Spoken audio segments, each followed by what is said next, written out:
Guys, ഞാൻ യൂട്യൂബിൽ കണ്ട റെസിപ്പിയാണ് കേട്ടോ ഫിഷ് ഫ്രൈ ചെയ്യുന്ന രീതി. അതുപോലെയാണ് ഞാൻ ഫിഷ് ഫ്രൈ ചെയ്തെടുക്കുന്നത്. നമുക്ക് നോക്കാം സക്സസ് ആവുമെന്ന്. സക്സസ് ആവാതെ എവിടെ പോകാനല്ലേ? തീർച്ചയായിട്ടും സക്സസ് ആവും. നോക്കിയാലോ ഗായ്സ്? ഓയിലൊന്ന് ചൂടാകുമ്പോഴത്തേക്കും 1 സ്പൂൺ മുളക് പൊടിയും 1 നുള്ളു മഞ്ഞൾപ്പൊടിയും 1/2 ടീസ്പൂൺ മല്ലിപ്പൊടിയും ചേർത്ത് ഒന്ന് മൂപ്പിക്കുന്നുണ്ട്. പൊടികളൊന്ന് മൂത്ത് വരുമ്പോഴത്തേക്ക് അതിലേക്ക് സവാള, 1 പച്ചമുളക് എടുത്തിട്ടുണ്ട്, ഇഞ്ചി വെളുത്തുള്ളിയും കൂടെ ചേർത്ത് കൊടുത്ത് ഒന്ന് വഴറ്റിയെടുക്കുന്നുണ്ട്.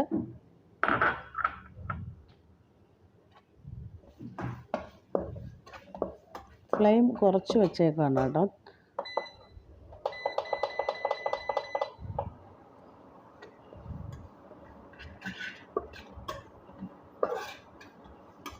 ഇതെല്ലാം ഒന്ന് മിക്സായി വരുമ്പോഴത്തേക്കും ഇതിലേക്ക് ഒരല്പം പുളിവെള്ളം ചേർത്ത് കൊടുക്കുന്നുണ്ട്. വാളം പുളിയാണ് കേട്ടോ ചേർത്ത് കൊടുക്കുന്നത്.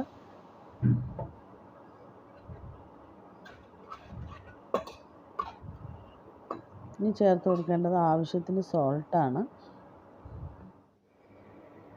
ഞാൻ പാരമീനാണ് കേട്ടോ എടുത്തിട്ടുള്ളത്. 3 പാരമീനാണ് എടുത്തിട്ടുള്ളത്. ഇത് നമുക്ക് ചേർത്ത് കൊടുക്കാവേ.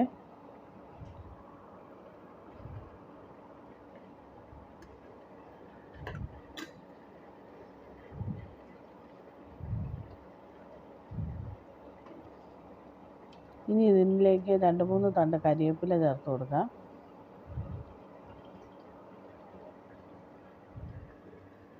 പത്ത് മിനിറ്റ് ഇത് അടച്ചു വെച്ച് വേവിച്ചെടുക്കാവേ.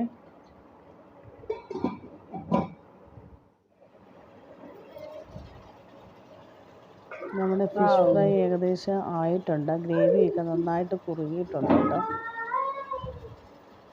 നല്ല മണം വരുന്നുണ്ട്.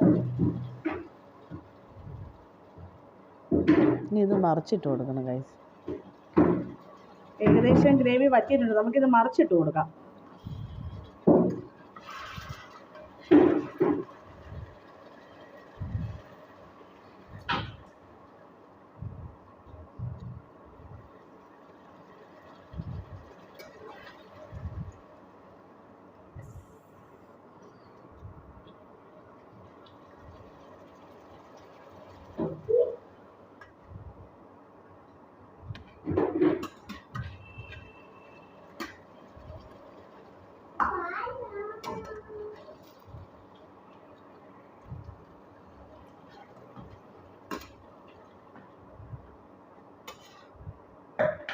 എൻ്റെ മനസ്സിൻ്റെ ടെൻഷൻ കൊണ്ടാണല്ലോ